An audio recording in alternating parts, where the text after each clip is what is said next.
Welcome everybody to episode 26 of Just Joshing. My name is Joshua Penteleresco and I write stuff and I podcast too. This is episode 26 and this week I kind of cheat. I did say this month would be non-literary.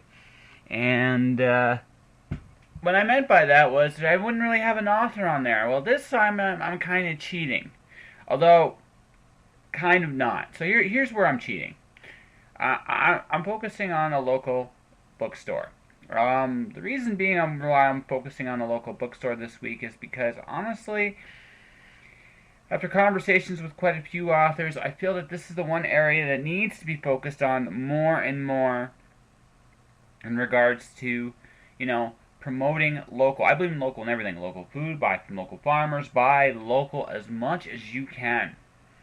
But that doesn't just stop, when it comes to food. It also comes to small businesses. It also comes to bookstores. And this bookstore in particular is a neat little store.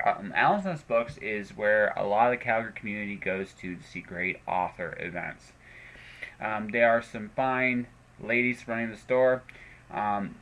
The person I'm talking to is the event coordinator, is an author herself, and that's the other reason I'm kind of saying I'm cheating this week, because Sarah Johnston is also an amazing author in her own right, and I'm going to be doing some heavy-duty promotion because I'm demanding, and Sarah, if you're listening to this, I am demanding that I get my book defaced when I see you tonight at Owl's Next Books, but we will get there later.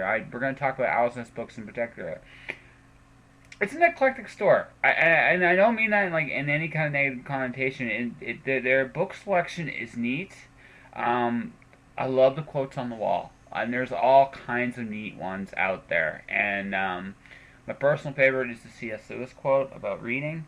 Another quote I think is up there. I can't remember who said it off the top of my head, but reading is the most fun you can have by yourself. If it's C.S. Lewis, huzzah! Brilliant and stuff, but if not, there's a lot of cool quotes from a lot of people, from Neil Gaiman to Jerry Seinfeld, and it adds to the ambiance of the store.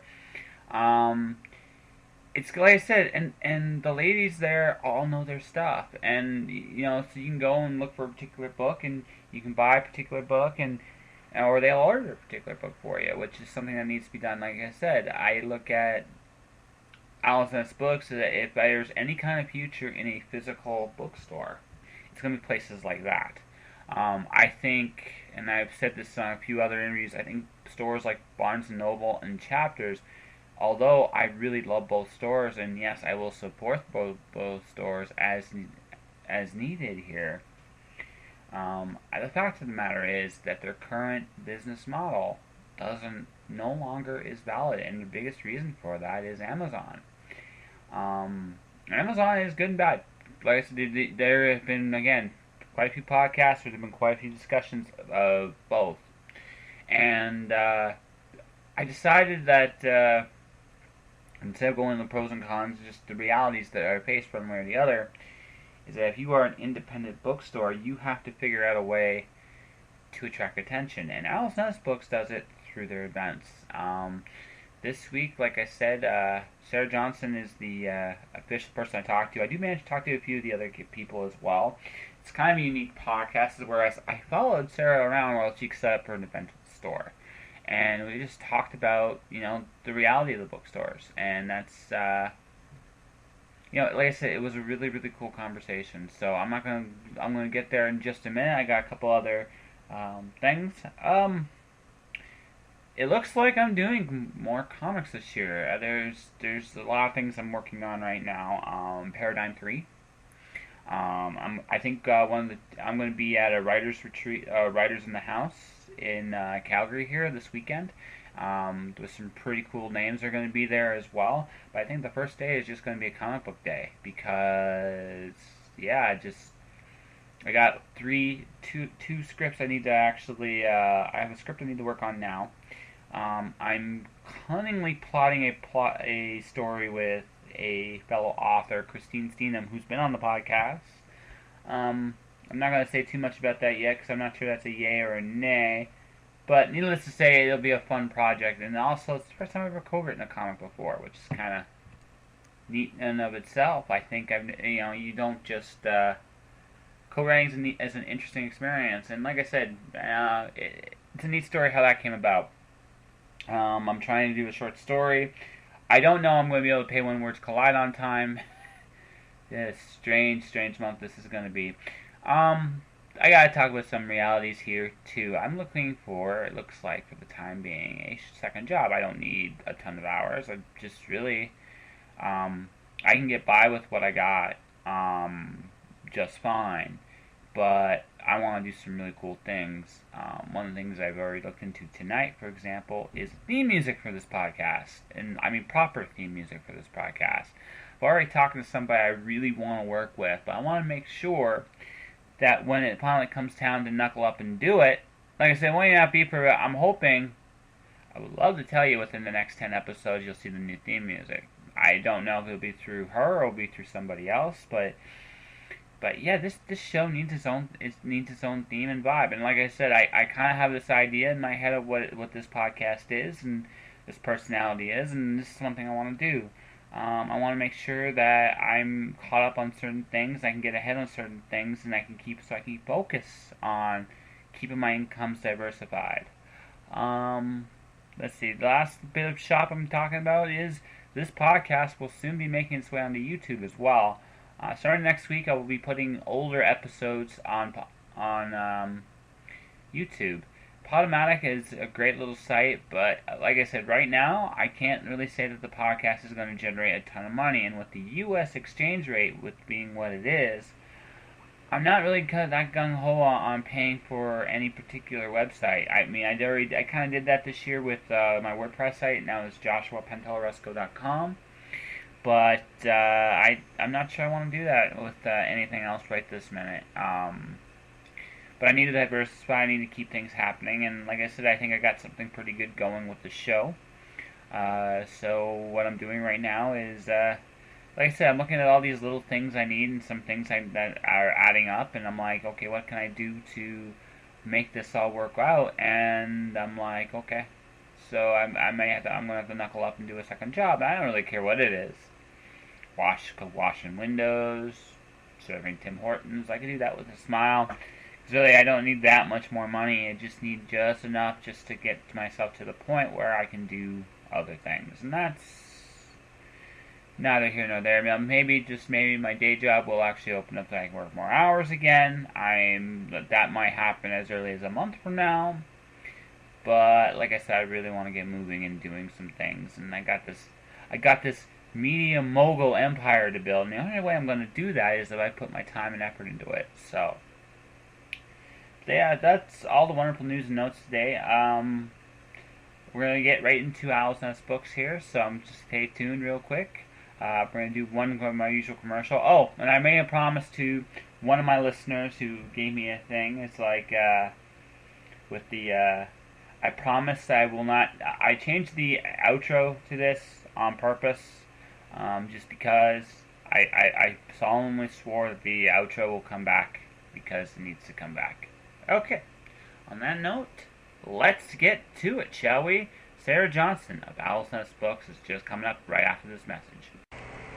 Tired of buying t-shirts, coffee cups, and other memorabilia that all podcasts seem to have? I sincerely hope not, because I'm jumping aboard this gravy train right now. That's right. You can be the proud owner of a Just Joshing t-shirt, photographic print, and coffee cup at my Redbubble store. Redbubble has one-click ordering and will ship anywhere in North America. Check out http://worldwideweb.redbubble.com/people/jpentelleresco for more details. I've turned the recorder on, so this is it. So you guys are now going to be recorded for posterity and all that other wonderful fun stuff. So this is Sarah Johnson. You can't nod. You actually have to say something. You have to say hello. I can neither confirm nor deny. Okay, that works that too. I'm Sarah Johnston. All right, I like that. And full name? Cynthia Asquin Richards. Cynthia Asquin Richards. That is a sophisticated name. Can I call you Cindy? No. Oh. No, I could you have may answered not. that for you. Cynthia? Cynthia? Does that work? Cynthia, Okay. that works. Miss Cynthia? No. No, just Cynthia? Okay. Just say. That's She right. also answers to minion. Head minion. Head minion. Head minion? Chief minion. Chief minion. Chief minion. Okay, so you're the events I'm the coordinator, events manager. manager, and Chief minion, and I do all the kids programming. you do all the kids programming. So you have the heart of the kid. You're the true heart of the kid in the store. Yeah, I guess so. Yeah. I protect Sarah from them. Yes, Cynthia protects me from the short monsters. They can overrun you. When they run in packs, you see, and one at a time. They don't look so threatening, but Yeah, but you have to find the bellwether in the group. I- And stop them. Well, no, actually, that's true. Although I will tell you a funny story. I inspired some of my books too. I used to work for James Owen, and he has 2 kids. His brother has 4 kids. So I used to get beat up by them so often that eventually one of them decided, instead of just greeting me, just ran right to me and started punching me in the stomach as hard as she could. What is it with you people? Children never do that to me. But see, no, it's just. But thing is, see, I'm big enough to take it, and I'm okay with it, right? I'm strong like ox, brain like dump truck, or something like that, and it all works out. And she was like 8 now. She punched me, probably hurt. Now she's like 12. So I probably hurt a lot more than I did when she was younger. But I actually was like, that's so honest. You all want to beat me up, but this one just cuts through the muck and just goes right into the hideous meeting. It's all good. It's all good. Well, no, I actually, chapter 1 of a book I wrote, I actually have that scene where she walks up and greets me. The other, I make the kids the evilest things you ever see, except for her. Her just there's something nice and refreshing about being punched by a little kid. I'll tell you a story about something I did as a child, and this is how you know kids are absolutely not just evil, but kind of cruel too and clever. Cruel and clever? Okay. So, I was about 8, and I was over at a cousin's house, and she had a little brother, had a bunch of friends, and they were riding their bike, and we decided that we were going to play a trick on them. So they come up on their bikes around the sidewalk, and we have cups full of what we told them was chocolate milk. Okay. And What was? it was just milk with dirt in it. And like you would have thought that they would see this sort of gray milk and think, that doesn't look like chocolate milk, but no, they drank it. And then they went off on their bikes, and then they came back and they had more. Yeah, yeah, no, like kids are devious. I'll give you one with the story. It doesn't involve me because I was perfectly innocent as a kid and stuff, of course, or not. I really, really believe you. You really do? Yeah. Oh, I should tell you for your listeners, this is the furnace room. It's a very secret area of the nest. Yes. Yes, it's dark. It's where nefarious meetings are held and secret rituals. It's really nice and cool too. If it's hot in the store, you can always come in here. That's really cool. Mm-hmm. We'll talk about your choice of display and books and stuff in a bit, but I'm gonna finish the story here. My sister was actually the troublesome of the two. So my dad told her, my dad was driving a truck at the time, and she can't be a truck driver. So my sister took a blank book, scribbled on it pretty much the whole thing. She wouldn't let me do anything. I remember this. Okay, and then she got my dad to sign it, and he goes, "What did I sign?" And she went, "Well, you just allowed me to become a truck driver." What? I remember this. I still remember this because I was like 4. Even though I was a very young age, it's like, that's old, but it's funny. Like, no. Your dad clearly didn't read the fine scribble. No, he really didn't. And he now it taught him a very valuable lesson. It's like, what am I signing? That's a very good, important thing to recall. So, since I'm talking to the events coordinator, I guess, so this is generally a big part of your job, setting up the arena, for lack of a better term, for the... the heavy lifting is a big part of my job. I carry a lot of chairs. I've gotten really good at it. Mm-hmm. There's a special way the chairs are taken out and put away. Okay. So they've shared that secret with me. They shared it? Awesome. But yeah, so most of what I do is setting up for events. Physically being in there, but also reaching out into the community, the writing community, and just letting people know that we're here, and that if they have something coming out, or even if they don't, if they just want to have an event, they can come and have it here. Yes. And I take it events are a big part of the store. Very much. Independent bookstores have a pretty rough go of it. It's hard to make money. Yep. And that's really our identity, right? Like that's what sets us apart from, well, the internet, first of all. Yep. And just like big chain stores. Yep. Well, yeah. Well, the thing is, I like this bookstore because it's smaller than a standard bookstore, and in the sense that, like, when you compare it to Chapters in Canada, for the right, it's a lot smaller and it's more intimate, which is actually makes it ideal for events. Yeah, it's nice. The problem is that we don't have the selection, obviously, just because the shelf space is limited. But that's also kind of interesting because we end up curating sort of an eclectic selection of books that you might not find everywhere else. Which, yes, there's some really good ones. So, are you reading anything from the store right now?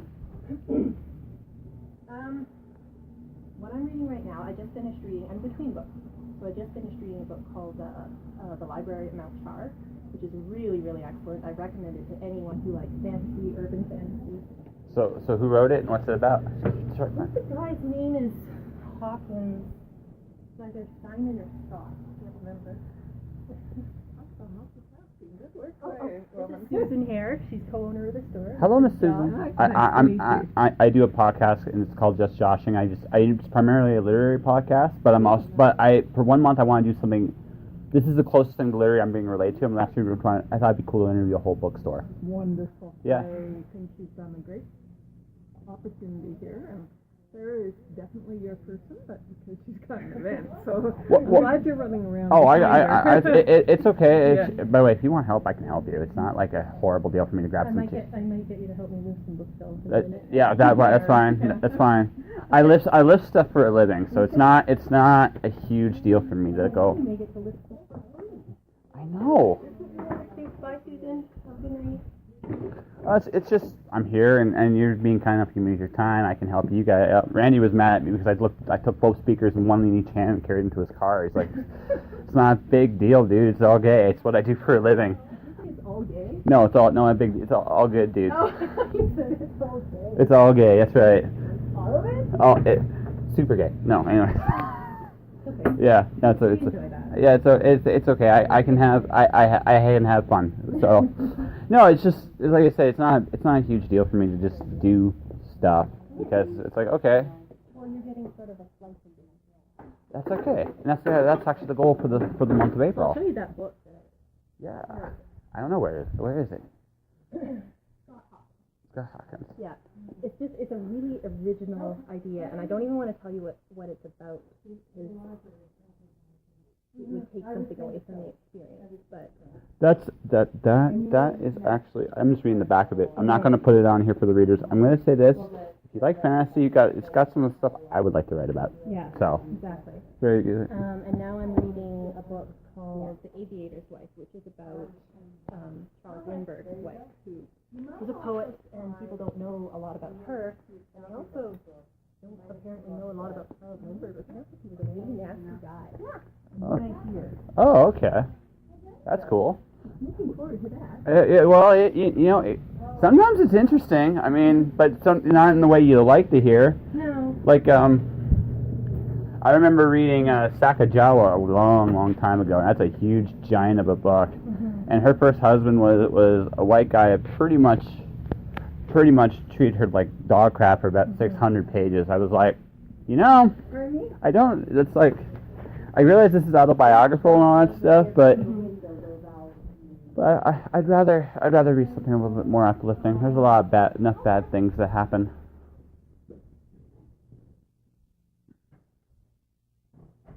My favorite book that I've read in the last while is called A Little Life. It's by Tanya Yanagihara, I think. Okay. I might have reversed the G and the H, but anyway, it's called A Little Life, and it was shortlisted for the Booker Prize. And it's one of those really divisive books. That is mine. That's yours, okay. No. Yeah, no. I'm not going to give away your... Well, yeah, that's actually book 3 so far, so yeah. Okay, we won't pass it. Yeah. But so anyway, yeah, it's an excellent book. It's a very divisive book. A lot of people didn't like it. A lot of people loved it, but would hesitate to recommend it to someone just because it's so harsh. It's so unrelenting. But I'm going to recommend it. A Little Life. A Little Life? No, it's okay. Actually, I like books like that because sometimes it's not a bad book if you don't like it or if you really, really hate it. It's a bad book when you have zero feelings one way or the other about it. It's like, and I'm ambivalent. I'd rather actually be a terrible book than be an emotionalist book. This is the back room. Yep. Where the magic happens. All the magic. Yeah, and by magic I mean a lot of boxes. I see that. We're just setting up for the event here. We've got food Can I steal a chocolate? wine, and yes, you may. Yes. Woo! And so now we're just going to put some stuff out on the table. Tonight we're doing an event. There's a publisher called Banana Publications. Okay. And they publish mostly feminist literature and nonfiction too, I think. Okay. So I think we've got 4 or 5 ladies coming to read from their work published by Banana Publications. And so I think this is good. I think we're going to have a pretty good crowd, and it's really an evening to celebrate the work of women. So we're really excited to have everyone out. Yeah. Well, that's cool. That sounds like it's going to be fun. Yeah. I'm somewhat.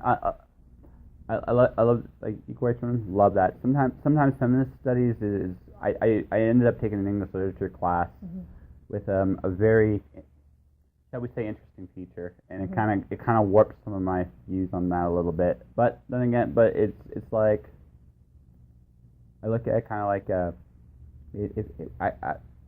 just good work's good work. It really doesn't matter what who does it. It's the important thing is it's just good work. Oh, absolutely. Yeah, agree. yeah. I agree. But the problem. It's okay. No, good. No, just the problem is people have prejudices a lot of times and programming that they don't even know they have. Oh, absolutely. Right. Absolutely. So there's a reason that books about men win more prizes, books by men win more prizes. And it's not because, I don't think it's because anyone is consciously discriminating, it's just programmed patriarchy. No. I don't want to argue. No. It's something as a writer, I've become much more aware of in the last few years in literature. It's funny because my favorite character so far I've written is the one in book 2, and it's it's a girl. Yeah. So I mean, I made her a badass, like the jailbag thing. Mm-hmm. She's 10 years old and she breaks her way out of a prison by literally punching out a guard. I mean, I read that right here. I mean, I don't know. I don't think I could have made her any more badass. Would you like some help? Because I can pause this and help you. Sure. Give me a sec.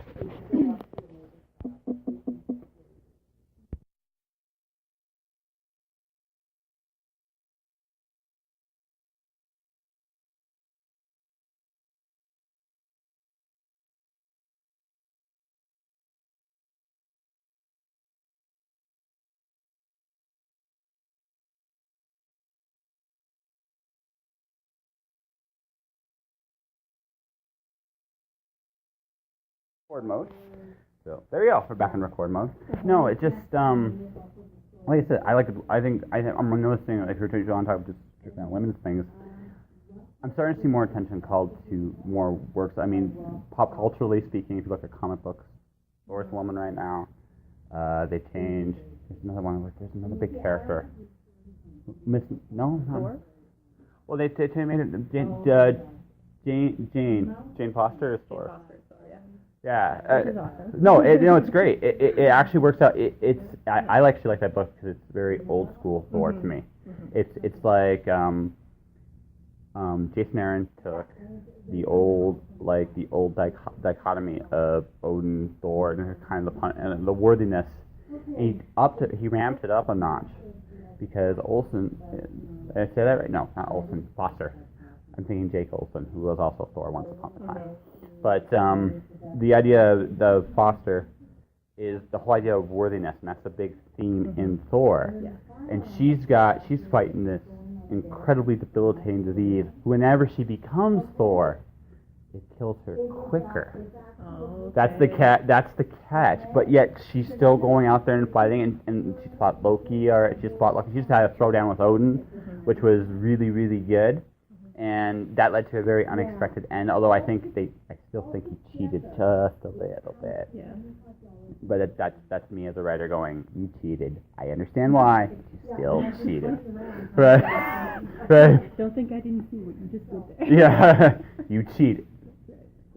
But I mean, it feels very much like an old school concept, and that's comic books pulp culture. But the truth of the matter is, I mean, strictly speaking, there's some amazing women writers out there. I'm a big fan of. Again, I don't know if you've read my book or not yet, but if you have, I'm a big Ursula Le Guin fan. I love her stuff. I love C.J. Chiralfield. Well, I haven't read your book, I'll admit that, but it's poetry, right? Like, it's sort of like prose poetry? Yeah. You should check out Anne Carson. I will. You know, I have now. She's a Canadian poet, but she's written a book. She wrote a book called Autobiography of Red, and it's a poetic reinterpretation of one of the labors of Hercules.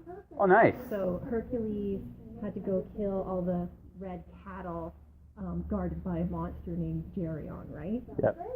And so in this retelling, Geryon is like a little, it's kind of odd. There's a big magic realism element to it. So Geryon is this red boy. He's red, and he's got wings, and his mother has to like cut holes in his shirt so his wings can come out. But and then Hercules is this very charismatic older boy that he is just hopelessly and destructively in love with. And so it's all about like how Hercules basically destroys this kid, right? Manipulates and destroys this kid. It's really beautiful. Okay, I'll take a look at it. Yeah. Autobiography of Red. Autobiography of Red. She's tempting me books, ladies and gentlemen. All kinds of that's her job. That's a good thing. We don't even have that book. We should have that book. Actually, that leads to a really interesting question. How do you? I mean, I know you're a big supporter of the local book scene. That's a big part of your book selection. But what else? But things that are not. What's your criteria for choosing books? Do you have one? Well, reps come in. Okay. And they will have their catalog, and they will talk to us, and a lot of them know us really well, so they know the kinds of things they sell in our store, and so they will basically pitch to us, like, we think this book would be a good fit, so we really rely on them to tell us sort of like what's up and coming, what would be a good fit for our store, and then the rest is just kind of what all of us like. Yeah, no, and that's fair. So, then what's your favorite right now? Your favorite book? If you had to pick one, A Little Life. Little Life? Is your Little Life your favorite? And I think we don't actually have it right now, because we sold it. Okay, well, that's a good reason why not to have a book. You sold it. That's right. Yeah. But no, it's a good. But I also read A Brief History of Seven Killings, and that's really good too. And that actually won the Booker Prize. Marlon James. Yeah. I really like the library thing. Although there is a book I will want to talk about, but we'll wait till off the air, because if you're assuming you have it on you, I may request a certain defacing.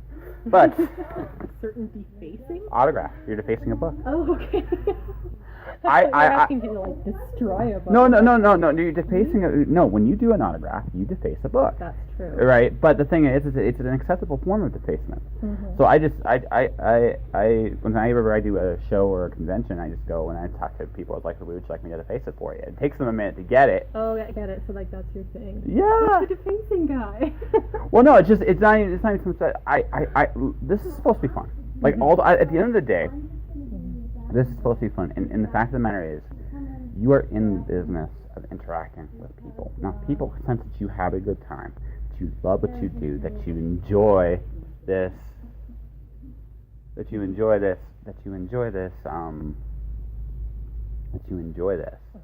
People latch onto that. It has to be genuine. If you're BSing them, they may not get it the first time, but they will get it. Well, and the moment you do that, you lose them. I've told people before that what I do is I couldn't do this job, planning events and being here and doing this and interacting with so many people, because I'm a very introverted person. I'm a writer and like to be by myself in my head a lot, but because it's books and because it's writing and because it's writers who are my weird little people, I love you all. There's a little tear in my eye. And that's what allows me to do this, because when you're in a room with people who care so much about what's going on here, and you can't see me doing this, but I'm gesturing to bookshelves. Okay, it's awesome. It's not kind of awesome. No, it's true. But like I said, I've had to learn how to deal with people like in conventions. I did an event, and it's hard. It's really hard. Okay, I'll tell you what I learned, and this again, I'm not trying to say one way or the other. This is just what's worked for me. I used to go. There's an event in Phoenix, Arizona called First Friday. Calgary's doing like a market thing in June, and it's just like what Phoenix has done for years. So I set up this little dinky table, no ads, nothing. Right beside is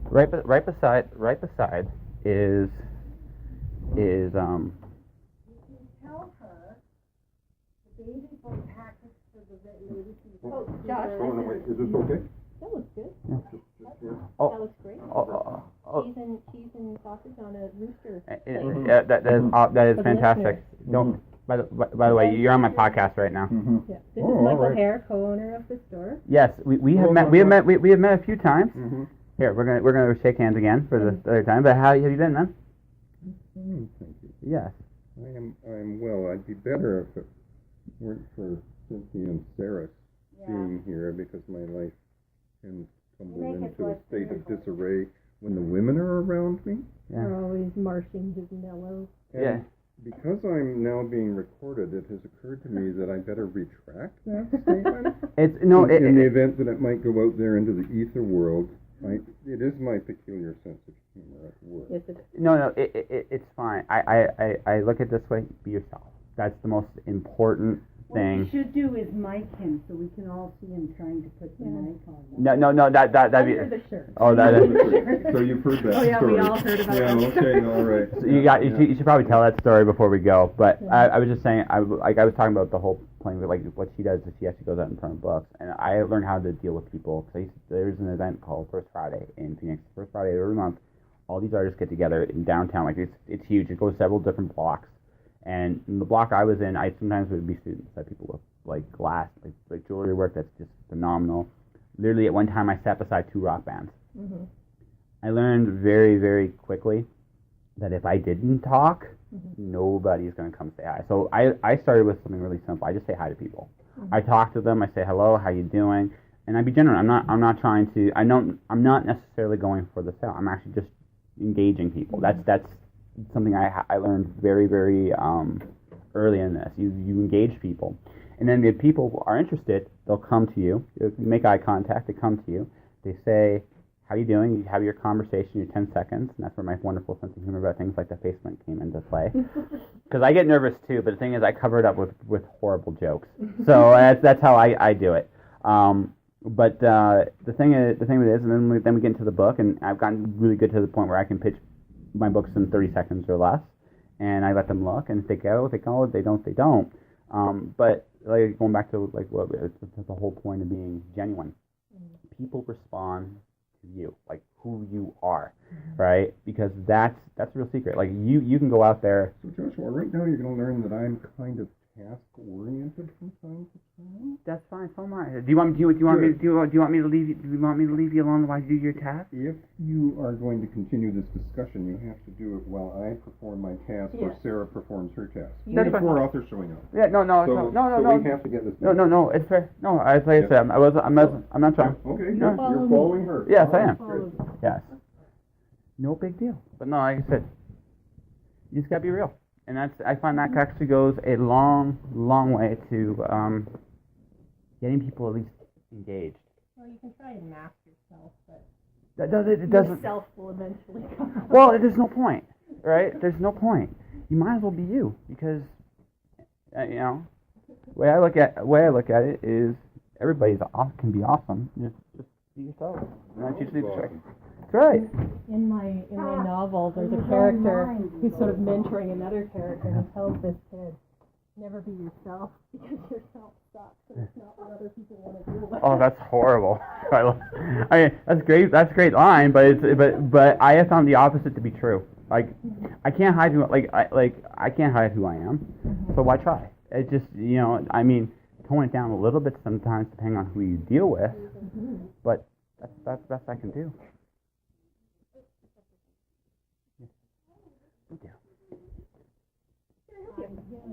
We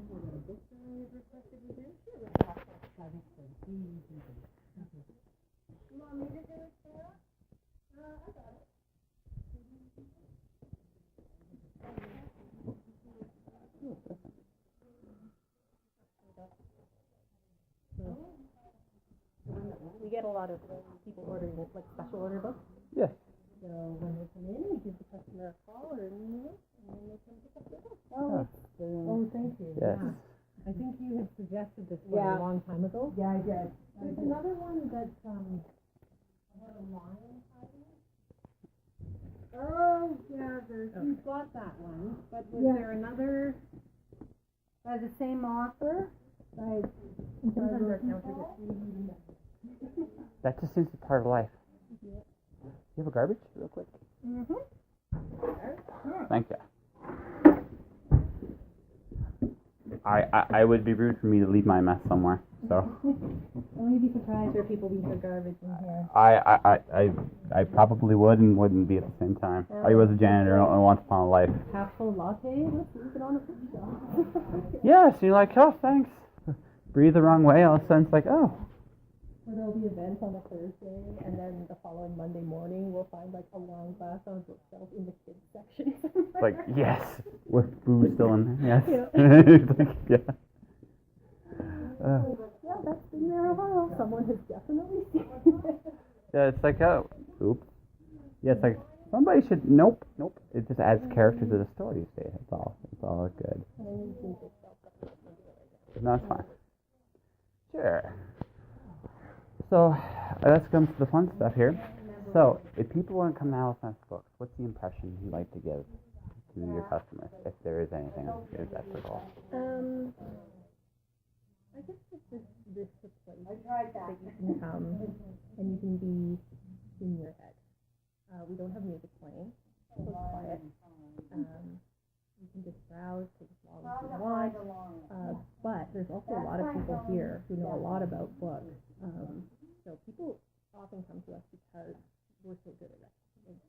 And we have such diverse tastes. So if you asked me about The Gravity of Birds, and I haven't read it, then I'll know that, say, Cynthia read it, and she liked it, or didn't like it so much, right? So it's amazing, like, we have like 1,000 books in this store, but it's amazing how many of those each one of us has read or knows something about.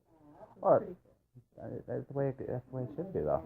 I mean, bookstores need to be with people that love books. I think that's the excuse for.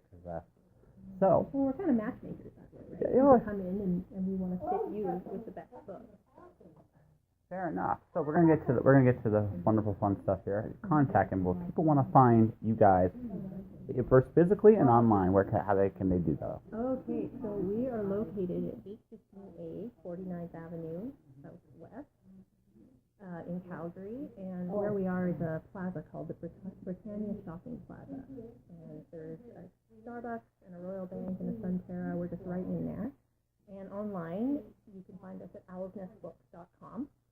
And a lot of people don't know this, but you can actually shop at our store online, as in making a purchase, and you can either come and get it in the store, which we like, because then we can meet you and talk to you, or we can ship it to you. So you can shop online, or you can come here. If you want to get in touch with us, the phone number is 403. 287-9557. 287-9557. Excellent. Thank God for Cynthia. That's right. Thank you, Cynthia. You're very welcome. Or you can shoot us an email at contact@owlsnestbooks.com. Okay. So that is all the wonderful fun stuff. So I'm gonna leave with one last thing. All these quotes up here. You guys have a ton of cool quotes. What's your favorite? That's really hard to describe. Yeah. So for everybody listening to this, they have up on their wall, they have quotes from some very famous authors. They're ranging from Neil Gaiman to C.S. Lewis to P.J. O'Rourke to Jane Smiley. Jerry Seinfeld is up there as well, which, by the way, he still counts. He's written some books, so I'm all good with that. So, let's pick one.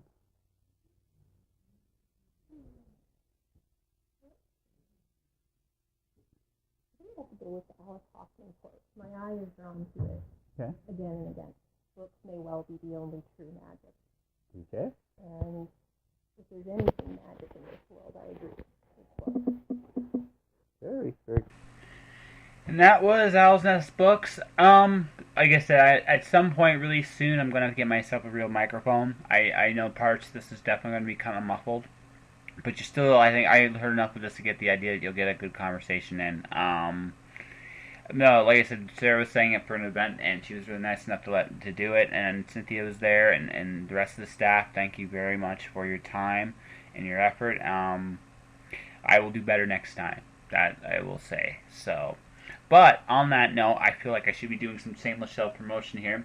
Sarah Johnston is also an author, and she's a damn good one too, and she's got this short story collection called Suicide Stitch, which she is going to be doing a book signing today in Calgary, Alberta, Canada, at Owl's Nest Books, near the corner of Elbow Drive and 48th Street, or Avenue? I think it's Street. Hold on, let me think about that. 48th, 49th Avenue? No, it's Avenue. Yeah, it's Avenue. So, at the corner of... Now I can't remember the first time. Blah. The corner of Elbow Drive and 48th Avenue, Southwest, you can find the talented Sarah Johnston and the rest of the Owl's Nest crew promoting Suicide Stitch at 7 p.m. tonight. Be there. Meet Sarah. Demand that she deface all of the books, and including yours, and then tell her that I sent you. And she'll just either chuckle or just shake her fist at me evilly. I'm not sure which. That all said, this has been another episode of Just Josh. And next week, I don't do just one. I do two bands. Two awesome rock bands. First up, I'm doing the ladies band, Perception of Pain. And, I interviewed the drummer and the lead singer. And I also interviewed the lead singer of the Shillelaghs, Irish punk band, Dave Anderson. It's going to be a fun little podcast, especially with Dave, because we literally sat and played Magic while we did the interview. So that ought to be interesting to hear the playback on. I haven't done that yet. I'm going to probably do that real soon. Anywho, on that note, buy my books. You can buy them at Amazon, or you go to mirrorworldbooks.com. You can get a discount right this month for The Watcher and Stormdancer. And just tell them that I sent you. mirrorworldbooks.com. Or you can buy some of my much lauded merchandise at Redbubble. The person is Jay Penteleresco, which is me. Or you can go to joshuapenteleresco.com for all this wonderful info and details. Alright, I have enough shameless self-promotion. You guys, whatever you're doing, stay inspired out there. Don't do anything I wouldn't do. Whatever that is. Josh.